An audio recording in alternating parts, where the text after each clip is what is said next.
Welcome to the Red Diamond Report podcast with your host, Wilton Jackson. And today we have a really special guest by the name of Jason Gibson. Outstanding guy, born and raised in Jackson, Mississippi. What he probably doesn't know is he's been one of the people I've looked up to over the last probably 5, 6, 7 years. He's been doing some phenomenal work. Jason, it's good to have you on the show, man. Man, it's good to be here, man. I know we've been tussling to and fro trying to nail down the time that we could meet, man. But I appreciate you for inviting me to be here. Absolutely. So, Jason, before we get started, tell the listeners a little bit about you and who you are and what you do. So once again, Jason Gibson, born and raised in Jackson, Mississippi. I won't start from elementary. I'll start from high school. Graduated from Callaway High School, basketball scholarship to Holmes Community College. Finished my 4 year at Jackson State University, master's at Jackson State. Now I'm in my doctoral program at the University of Southern Mississippi. Professor, department chair and professor of history at Tougaloo College, and minister of music. What else I do, man? I think consultant, speaker. Yeah, that's it, man. We'll talk more about it as we go. For the people that will be listening to this, most people know I've been a pretty big on guy. Like, he's gonna be up at 4:30, 5 o'clock every morning getting a workout.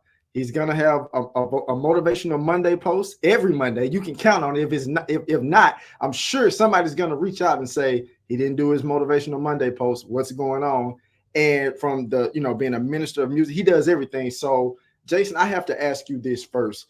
What keeps you grounded in your purpose with all of the things that you just listed?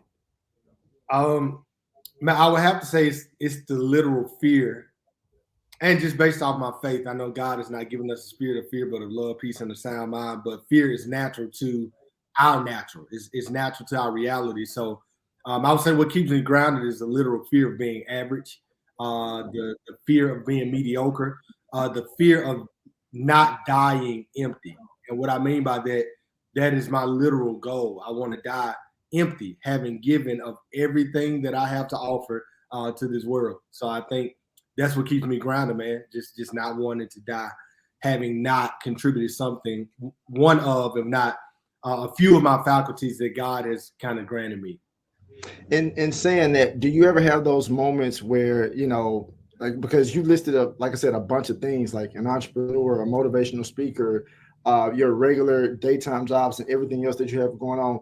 Like, is there ever a moment where you just like, you know what, Jason is tired. Like, Jason is wore out. Jason is being everything for everybody else. What does Jason do in those moments? Most definitely. All the time, man. I think, and I think here lately, I've become a whole lot better at kind of stewarding that space. So now, as opposed to, I'm 31 now, I would say in my late 20s, I would get there, but I wouldn't properly address it. The only thing I knew was, keep going. But I can honestly say, man, like when I hit 30, like everything changed. I get 6, 7 hours of sleep a night now. I'm making sure that I'm prioritizing self-care days throughout the months. I'm making sure that I'm taking care of my body, that I'm eating right, and just making sure I'm not falling victim or becoming overly consumed by my routine. So yeah, that's kind of where I'm at. And yeah, I definitely get to that space sometime. Absolutely right. Let me ask you this. Before you become the man that you become now and still becoming, obviously you mentioned that you went to high school at Callaway. You played at Callaway under Coach Brent. How did sports help in your upbringing into the person that you've become? Man, sports was literally the absolute best teacher that I had in life. I advocate for all parents who have young children, put them in something where they have to compete. I attribute outside of like attributing my success to God first and family. I attribute it to sports and my experiences there. What when you talk about that experience specifically, more so at Callaway, what would you say were some of the biggest lessons that you took from it? I think the biggest lessons Okay, I have a few lessons. Then I'll say the biggest lesson. Okay. A few lessons that I learned were the general. Hard work, dedication, teamwork, collaborative efforts. Working, adopting a role or committing to a role. Like I learned all those things, but man, believe it or not, I think at Callaway, the greatest lesson I learned, and in sports from a totality standpoint, was it taught me how to fail. And I know a lot of people would say, failure is not an option, but sometimes I think that failure is the best option, and it's absolutely necessary for us to capitalize on the experiences that we garner over a lifetime. So I think the greatest lesson that I learned at Callaway was to fail, which was my 10th grade year, which was when we lost the game right before getting into the big house.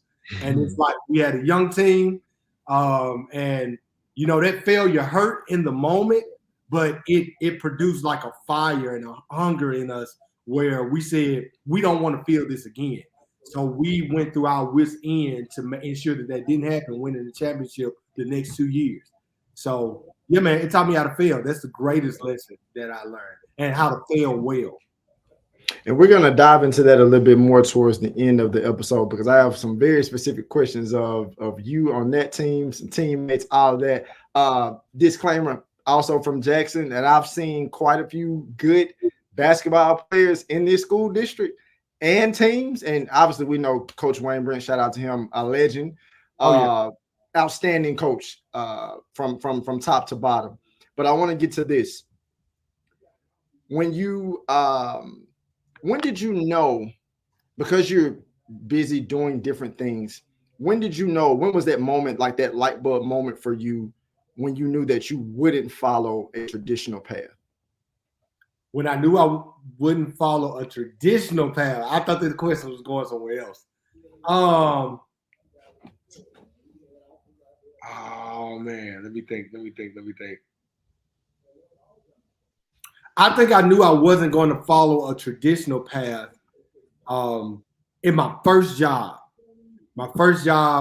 and my second job. So my first job out of undergrad, I was teaching 7th grade social studies at Blackburn Middle School.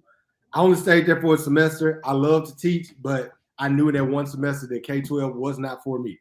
But that next job at Jackson State, man, I don't know what it was, but that first job, I was only making $24,000 a year. $24,000 a year. And it was like an epiphany almost. Like, I know that there's more to life than 24. My check was exactly after taxes, $729 every 2 weeks.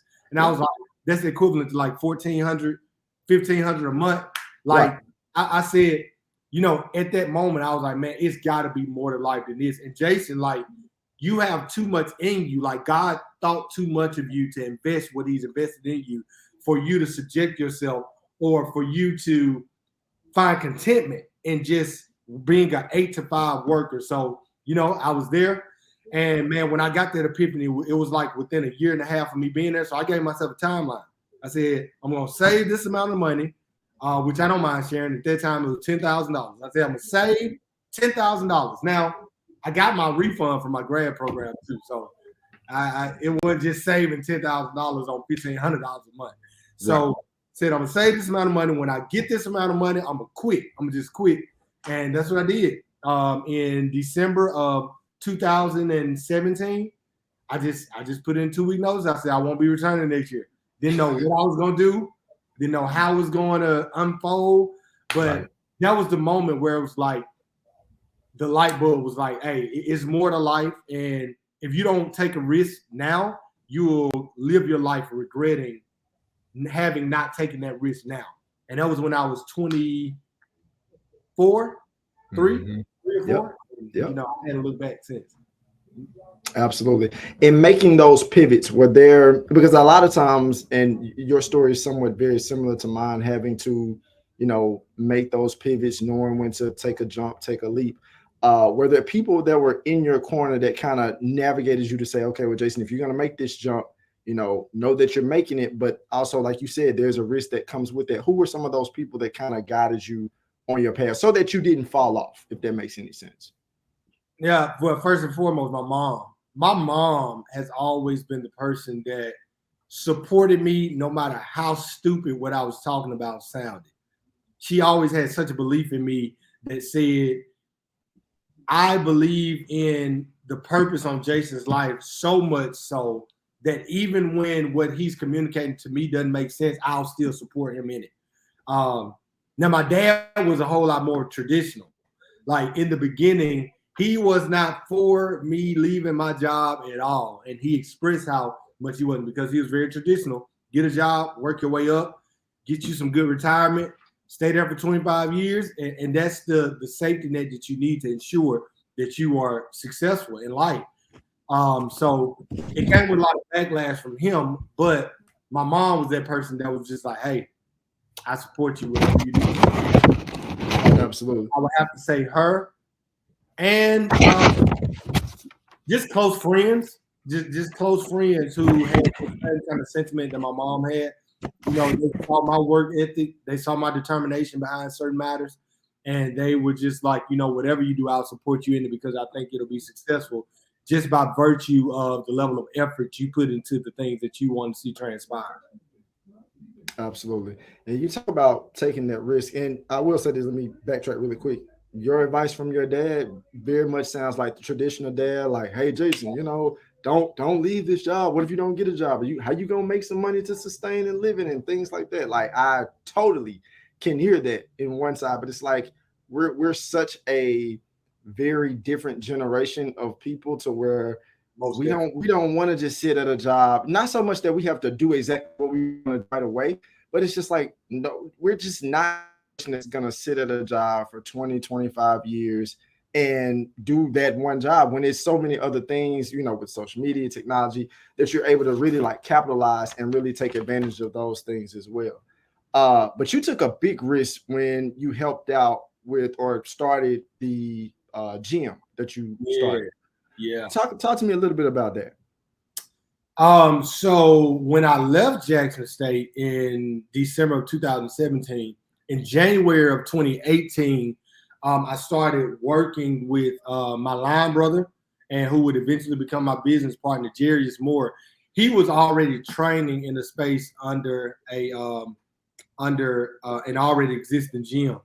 And basically, I just went to start working out. I had a lot of free time on my hands. I said, man, I'm going to start back working out. So it started off with me going and working out with him.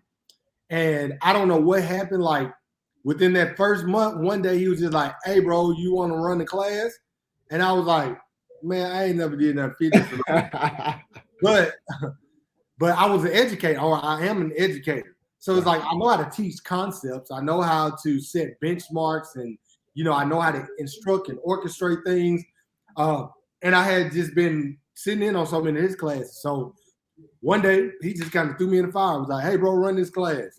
And man, when I say like the feedback was phenomenal. Like the clients loved me. It was like, when is this guy coming back? And it wasn't necessarily because I had such an expertise in fitness, but I had a lot of expertise in customer service.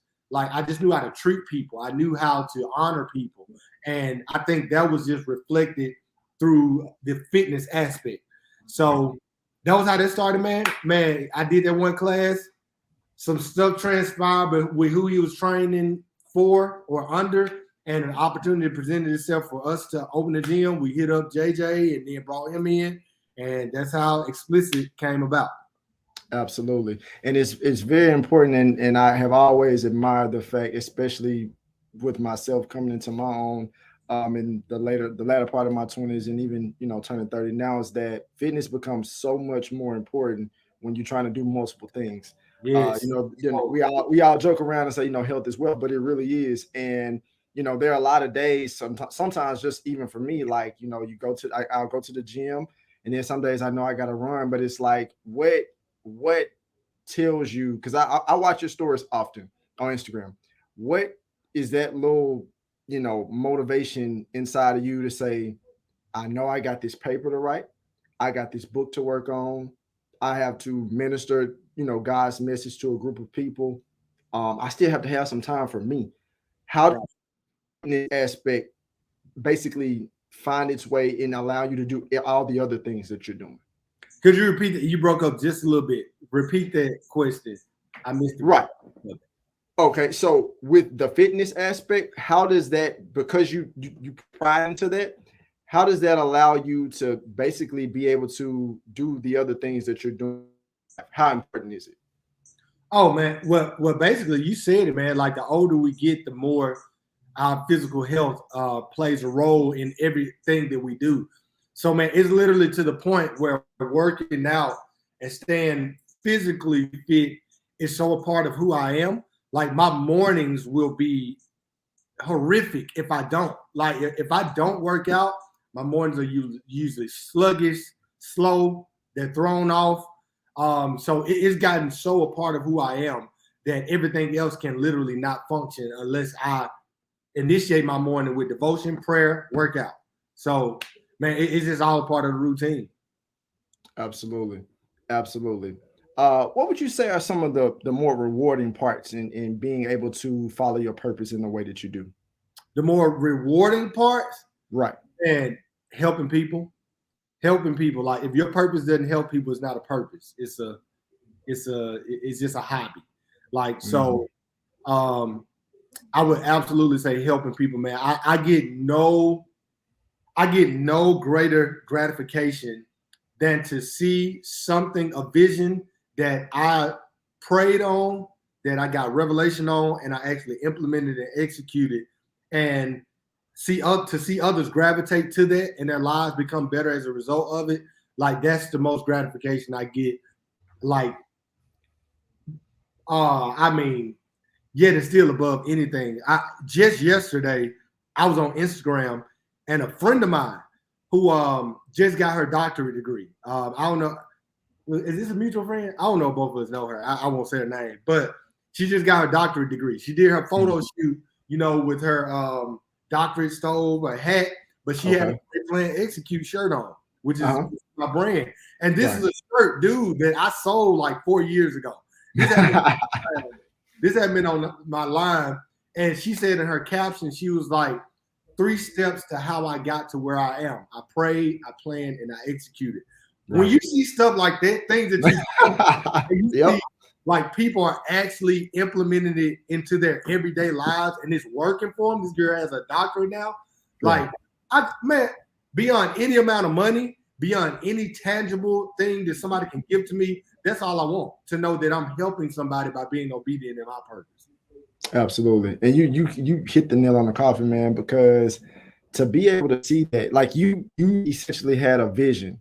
And like I said, I've purchased some of your stuff from your brand as well. You had a vision, a simple vision that you turned into a reality. And believe it or not, it's not easy doing, and a lot of people don't believe you right away. They don't believe in it. Your friends don't always believe in it at first. They come on after the fact. You start selling some things, you start doing some things, and then they look up like, oh man, Jason is like killing it. Like he's doing this and this. And it's like, well, I've been seeing this all along. How do you navigate that? Well, I would say usually the people who are like that, who are in my life, this natural separation just kind of happens. Like I've never had to have to my knowledge, I've never had to have a conversation with a friend or an associate or whatever the case may be about, hey man, I just don't think that this relationship is serving us well. So I think we need to create some separation. I've never had to separate myself from relationships like that. They just kind of naturally happen, because I think what happens is once you become so focused and committed to whatever it is that God is calling you to, like the people who are not a part of that, if you become so committed and focused to that, like the people just kind of naturally remove themselves, or that natural separation will happen on its own. Right. So to answer your question, how do I navigate it? I don't. I just stay obedient. I make sure I'm staying focused on what it is that I'm called to for that season. And like the people who are not supposed to be a part of it, they just kind of naturally disseminate from it. So yeah, man. Short answer, I don't navigate it. And no. And that's an answer, because like I said, for yourself, when you start getting and reaching new levels and unlocking new doors that you want to go, there's just a lot of things you just quite frankly don't have time for. And the more energy, or if you do give it energy, it's just kind of like it's stopping you from getting to where you really truly want to. So I could definitely respect that answer. Let me ask you this: if you could give one piece of advice to yourself, knowing what you know about life, what would it be and why? If I could give one piece of advice to my now self, Yes. like some advice to me now, or like advice to my younger self? Some advice that you would give yourself now. Oh, some advice I would give myself now. Oh, I think, and this is so cliche, but that whole idea of Rome wasn't built in a day. It's a marathon, not a sprint. Process is not a bad word. Process is literally one of the most helpful and beneficial things that you will ever have to go through as it pertains to anything. So, that's kind of the advice I would give to myself, man. Don't get weary because things are not coming to fruition when you expect them to, or when you gave yourself a deadline. Just kind of, if you are sure and content in like, this is where I'm supposed to be, this is what I'm supposed to be doing, like just kind of pitch your tent there. Like pitch your tent there and trust that, it's going to come into fruition exactly when it's supposed to, and not necessarily when you would like it to. Right. Now, I know that you're heavy in your ministry, and I felt like this was a good segue in what we're talking about right now. You talk about things not happening right on time. I know, like I said, with everything that you do, you've had those moments where something did not happen right when you needed to. How much did you lean into God to kind of help guide you through that process? Oh man, like I mean, I've been there. I'm probably there monthly, like where things don't happen when I want them to, or when I plan for them to, or when I set this goal for this to happen. Um, and I think, man, my faith is just in such a place now where, man, when I say it literally takes hell and high water to rattle me. Like I'm so I've gotten to a place where I don't become consumed by the things that I feel like I deserve but don't get at all. And to answer your question, how do I kind of lean into God for that? Like, it's just through my daily routine, like making sure that I initiate every day in devotion, in prayer, asking for guidance. Like, it's just that lean in is just me kind of like relinquishing my timelines, my own strength, my own ability, my own competence to him, and just trusting him enough to be like, hey, I'm going to put everything I got into this, but I'm going to trust that it's going to come into fruition exactly when it's supposed to come. So yeah, man, I don't even get taken by things that like think these trivial trials that we go through. I don't get taken by circumstances. Like I said, it takes a whole lot to rattle me because my faith is just kind of in a place now where it's like, I really do believe that all things work together for the good of them to love God. And since I do, it's like, if it's not when I want it to happen, I trust that whatever is happening right there is working towards wherever I'm supposed to be in the future. Right. So yeah, man, that's pretty much how I navigate that space. Absolutely. Absolutely. We're gonna hop into some other topics really quick, more geared around sports. So I gotta ask you this. Like I said, I told you we would get back to this. You hooped at Callaway, and JPS basketball, the brand of basketball, it's still good now. But I think that you would often say too, just like myself, when we were younger, and even when you guys were coming through, like JPS basketball, there was not one single gym that probably was not sold out between Callaway, Wingfield, Provine, Jim Hill, even at some point Murrah. It's just like there were players everywhere. So I want to ask you this: who would you consider the top 5 players that you had the privilege of guarding in JPS? Top 5 that I had the privilege of guarding in JPS. some people may call me biased, but two of them were on my team, DeVille Smith and Julius Nobles. The reason I say that is because competing against those guys every day, like, just developed a lack of fear and fortitude in me that, I was never scared or fearful of any opponent, because it's like, man, do y'all know what I'm having to go against every day in practice? Like, these are two D1 talents. Like, right. So I would have to say Julius Nobles, DeVille Smith. And you said in JPS, right? Not in Mississippi.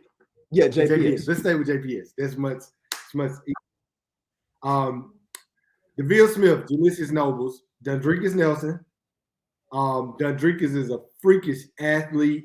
Dundrekus is probably one of the best players I've ever played with and against. Andre Stringer. Yep. Andre was that guy who just kind of came out of nowhere. He may not have been as athletic as the previous names, but the man was extremely skilled, had an extremely high IQ for the game, how he approached the game. He was one of those guys you had to guard as soon as he stepped across half court. Before, oh no, was this Steph Curry era? Yeah, he was like the Steph of that era. But before Steph was becoming into the Steph that we know now. Yeah, man. So yeah, Julius Nobles, DeVille Smith, Dundrekus Nelson, Andre Stringer, and Tracy Jackson, Wingfield. Yep. Tracy was a strong guard that played on both ends of the floor. He would guard your best guard, and then he would turn around and give you 30 on the other end. Yeah. Lefty, could shoot it, his mid-range was lethal, could get to the hole. I mean, yeah, so I would have to say those were the five. Dundrekus, DeVille, Julius, Andre, Tracy. Out of those five, can you think back to a moment where you said to yourself, like, man, it doesn't matter what I do, but in this specific moment, whatever happened, you just kind of questioning, like, man, they can't be stopped. You said, was there a moment that in me guarding them that I said that, they just can't be stopped? Absolutely. Man, yes. First of all,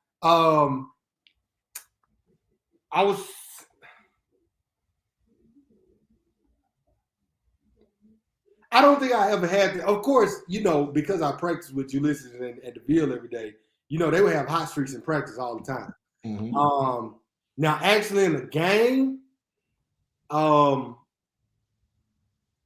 would say of those individuals, I don't think I ever had in me guarding, I don't think I ever had a moment where I was like, oh, they just can't be stopped. And that wasn't just because I was a good defender. That was because these guys were so extremely gifted that there was a team defense. Like, yes, they may give out me, but they would run into a wall and help defense. Like, there was a commitment from the unit to stop these guys. So because we had such a commitment to team defense, like, I can't remember a time where any of them just got off with us. Of course, they're going to get their 20, but none of them ever got like 40, 50 on us. As you know, I'm probably sure you know, but the game that – wait, didn't Andre Stringer get 61 on Jim Hill? Hey. I can laugh about it now. We have a mutual friend who has told me a lot about this story. Shout out to Brandon Anderson. And I remember him telling me that, he was like, Andre dropped 60 on us, but I gave him about 30. I mean, he that's one game he always remembers to this day. Brandon, oh man, and speaking of Brandon, he was another man. I feel like he was so underrated in that era. Yeah, he was so underrated, but he was such a solid guard. But yeah, man, those are my five. Absolutely, and a great five at that. Now I'm gonna ask you this. I know, and correct me if I'm wrong, but your favorite NBA players is Russell Westbrook, and obviously there's depending on the night, the game, you get a solid Russell Westbrook where he's getting to the basket, knocking down jump shots. You might occasionally get a 3-point shot made here and there. And then there's the other, Russell Westbrook, where people are just like, yeah, he's just, he's just Russell Westbrook. What do you like the most about his game, and even seeing the evolution of who he's become now? Well, what drew me to, I think from a personality standpoint, and believe it or not, kind of from a player standpoint, I think that's what made me kind of gravitate to Russell Westbrook. On the personality side, dude literally does not care what anybody thinks. He is going to go out there and play his game, give it his all, no matter what the media is saying. Like, he's never swayed by the opinions or the statistics rendered from others, or he's never taken by that. Now that's the personality side, and the man is just a dog. He has no fear on the court. I don't care who you are. He'll guard a 7-foot KD and then come and guard a 6'3" Steph Curry, and then the 6'1" Kyrie, and then the 6'9" LeBron. He doesn't care who you are. He'll go after anybody. So that's from the personality standpoint what gravitated me to him a few years ago. Now, from a player standpoint, the reason why he became my favorite player is because I thought there were a lot of similarities between his game and mine. Like, I was an athletic guard that could get to the rim. I was never a good shooter like that. Like, I was never a really good shooter. I didn't take many threes at all. Yeah. Sometimes I would get out of control, but I played on both ends of the floor. I was usually guarding the best guard. I wasn't scared of nobody, from a Dundrekus Nelson to all those names, Andre, to Rodney Hood, to even on the AAU circuit, playing against Austin Rivers and playing against De'Aaron Fox and people like that. I was just never scared of anybody. I didn't care who you were. Right. So I think that, like, ultimately, those were the parallels that I saw in his game, and that I kind of attributed to my playing style. Absolutely. Absolutely right. If you could give a starting five that includes yourself, so really 4 other players, if you could pick 4 other players to play with you, whether if it was in a NBA game, a pickup game, what 5 would you choose and why? Now, are we talking from JPS, or I'm talking about in the league right now? Or we're talking about period, like from current NBA players, old school NBA players, like anybody, your 5 that, like, if we were going to the park to play to get on a pickup game on a Saturday, what 5 would be on the court? Oh man, so I'm definitely, so first of all, I'm not in that starting 5. I coach. I would say at the point guard position. At the point guard position, give me Chris Paul. Okay. At the shooting guard position, give me, oh shoot. At the shooting guard position, give me Devin Booker. Okay. At the 3, give me,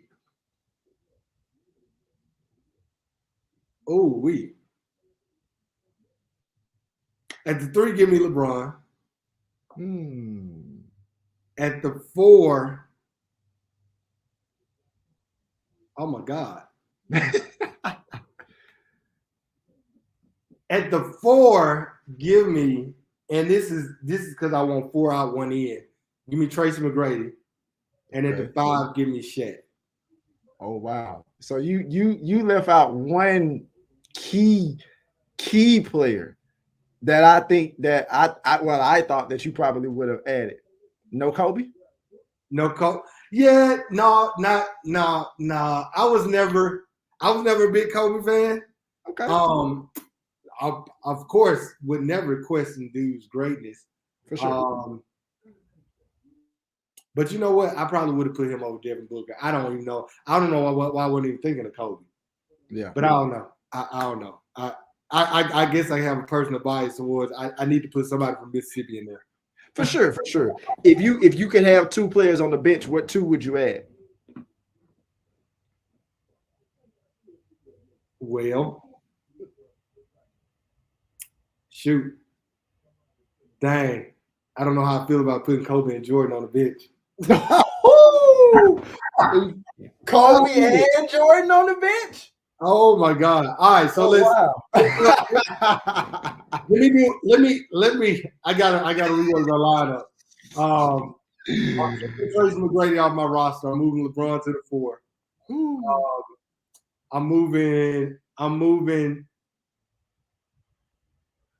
I'm keeping Chris Paul in there. Okay. I'm moving LeBron to the 4, and I'm putting Devin Booker on the bench, and I'm gonna put Kobe and Jordan at the 2 and 3. Yeah. Okay. I can see that a little bit more. But I could not let you make it if you were gonna put both Kobe and Jordan on the bench. I don't see. At first, I didn't want to be typical. I know everybody will probably put Jordan and Kobe as prolific scorers in there. Right. But from an all-around standpoint, I got to have LeBron in my lineup. Got to have LeBron in there. From a center perspective, I think Shaq is the most dominant center player ever. Yeah. Chris Paul, I really would put him like top 3 point guards of all time, and just of him, especially pure point guards. Yeah, pure point guards, and then of him, Magic Johnson, and like Isaiah Thomas. I just like him as a better shooter. I think he's just as efficient from an assist, guide the game standpoint as a Magic and a Isaiah, but I think he's just a better shooter, mid-range and 3-point than both of them. So absolutely, yeah, no, I think that would be my first 5, and my 2 on the bench would be Devin Booker and Tracy McGrady. And you know, I applaud you, man, because that's not an easy question with the way that the game has developed. I mean, because there are players that could still be added to that. You know, we're talking about a Stephen Curry, a Damian Lillard. Like you're talking about a Giannis. Like, I mean, even just think about the future of what's about to come into the NBA, like a Victor Wembanyama, like something we've never seen before. Man, bro, I'm so ready. Speaking of Victor, like I'm so ready to see his production in the NBA. I just hope he's not like a huge bust, and I don't think he will be. You talking about a 7'6" agile guard, big, like oh my God, like I'm really anticipating him. Absolutely. Let me ask you this. You got into sports. You know, sports obviously became a pivotal part in your life. We've talked about the way sports kind of filtered into you getting into that path of a certain level of discipline, persistence that you go throughout your day, daily as we speak now. I know you recently lost your father. Mm-hmm. How much of your father played an impact not only into you diving into sports, but then also shaping you into the man that you are now? Oh yeah, well, my dad was an athlete, so he just kind of put us there, like when we were younger. Now, my older brother, I mean, he had a lot more options. He played baseball, basketball. He was in karate. He played, he played soccer. Like he was in all of that. But me being the youngest, my mom and dad were a little older, so I only played basketball coming up. Like that was all I did. So now, from an instruction or from an actionary standpoint, like my dad, like his work ethic, much like I got my work ethic from him. He was a Renaissance man in nature. Like, I mean, dude worked at Jackson State, was a computer analyst. He was a musician. He taught piano.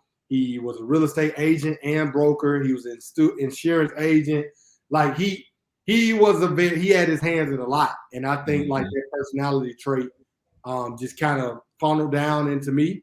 So, and he kind of showed me that. And even in doing all of those things, like dude was still very present. He still came to my games. He still took me to practices. He still did all of these things. So yeah, man, like dude was a pretty dope man. And that's kind of what in his recent passing, that's like just kind of what's on my radar right now.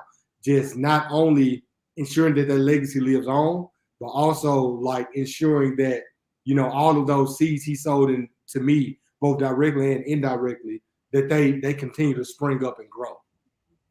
Absolutely.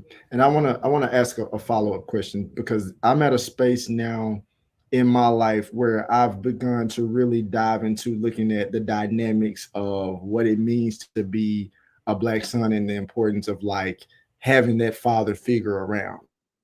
Oh My yeah. dad was around, but he was in the military, so he was gone a lot, and so we got a chance to reconnect in the latter part of my, I guess you could say, adolescent years. And now, as I've been back and kind of had some, built a relationship with him, had talks with him.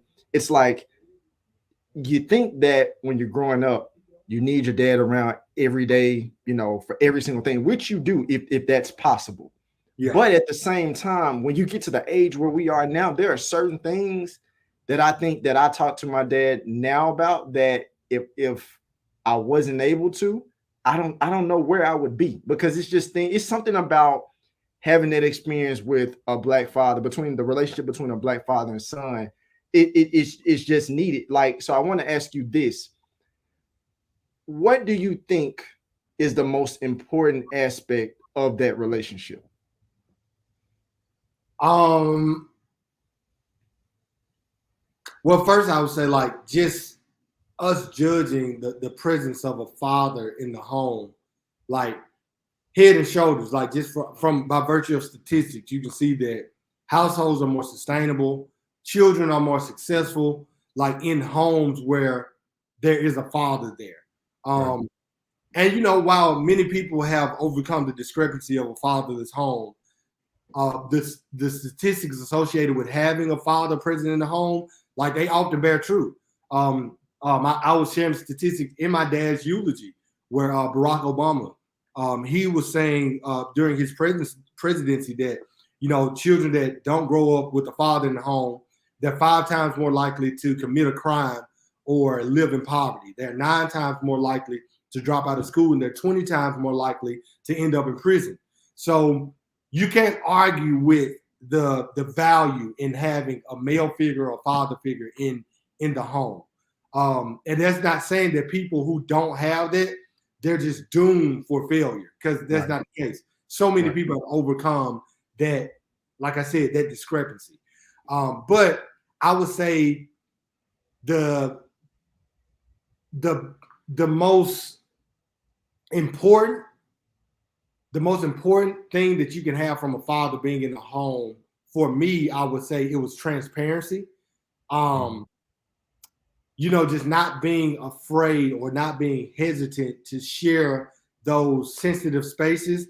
Of Yep. course, when your children get and share a portion those things, because in your adolescent years, some things are just, they are better kept secrets until you Right. get to an age where you're mature enough to be able to digest and internalize certain things. Right. So, but for me, I would just say, man, just kind of leaving it there. I would say transparency. That's one of the most important things that father-son relationship needs. Absolutely. Absolutely right. Um, Jason, we've talked about quite a few things, man. I'm just glad that you were able to come on the show today. But before I let you go, I want to ask you this: what are some things that you're doing now? I know you're doing a lot of things, but what are some things that might be coming up for you? If you can share with the listeners, get to know you more, and things like that. I would say, which I kind of prematurely said in my introduction. I said I was the department chair of the history department at Tougaloo College. Oh, that's That, promo- awesome. that promotion hadn't. It doesn't go into effect until the new school year, but I already claimed that We gonna on my congratulate you now, though. it's on my resume. Yeah, so I mean that, still consulting, man, going, to different colleges, traveling, doing that. I would say the biggest thing that I would say, man, I would love for supporters or people who want to support to be on the lookout for is I'm releasing my first book this year. And it's actually a 21-day devotional that's entitled Behind My Brand, Pray, Plan, Execute When Believers Boss Up. So that'll be, I haven't even put a date on it, because literally how I was telling my editor, that's nothing I want to rush. I don't want to put a date. I want us to be like, all of our preparation, I want it to be copacetic. I want everything to be, I don't want anything to be rushed. So it's in like its second phase of editing right now. Mm-hmm. And it'll probably be done with the editing phase by the end of the summer. And, you know, I'll be looking to start promotions, start marketing rollouts, and I'll be looking somewhere next fall to release that book. So that's probably the biggest thing that I'm preparing for. And, you know, hopefully, man, I'm believing that I can sell 1 million copies of that book. So, hey, so yeah, man, you know all you have to do is claim it. Like I said, man, you know where my faith and my work ethic is. Right. I believe that is the essence of how I got my life. James 2:26. For the body without the spirit is dead. So faith without works is dead also. And I think, which is why I call the book Pray, Plan, Execute when believers boss up, being the subtitle, because I think just in church culture, we've kind of popularized faith, like just name it and claim it and just believe for it. Well, no, what the Bible says, faith without works is dead. It's so dead. Just as great as my faith is, I expect from myself, my work ethic to be just that great. So, So yeah, man, that's what I got in the pipeline, and I'm believing that I'm gonna be able to sell 1 million copies of that book. Hey man, like I said, just claim it for yourself. And me personally, I feel like you can do it. And I just want to say this, man, keep doing everything that you're doing, like myself. And I know a lot of other people are looking up to you. I have a very similar mindset and wanting to do a bunch of things myself. I haven't done some different things in my life already, but I definitely, I wanted you to know, and I've told you before, but I really admire, like you said, the work ethic, the passion, and the work that you've been able to put into all of the things that you want to do and that you've done so far in your life. And I know it's a lot more to come from that, because you were made the right way. You know, your dad instilled, when you told me everything that your dad did, I was literally thinking like, that's Jason. Like that's literally, that is Jason right there at the court. That is him. So I know that he would be very proud of you and where you are now, and even where you're going. And he's going to always be there. So I just wanted to make sure I told you that, man. Oh, look, man. Look, I appreciate it. And like I said, once again, thank you for having me on, man. Like, you don't know, because I think we got to give people their flowers while they're here, man. I've admired you from a distance from years. Like, we've had mutual friends that that kind of connected us, right. Some directly, some indirectly. But dude, so, and the other thing, man, your 30th birthday shoot, I'm definitely stealing that for next year. The concept, like, as soon as I saw it, I was like, oh, dude, I think I'm doing this for my 32nd next year. Hey, so if you see it again, I'll put your credit in the caption. Hey, I'm gonna just say, you know what? He did it better than I did. he did it better than I did. But nah, Jason, like seriously, thank you for coming on the show. And like good luck to everything that you have going on. We'll talk soon. All right, man. I appreciate it.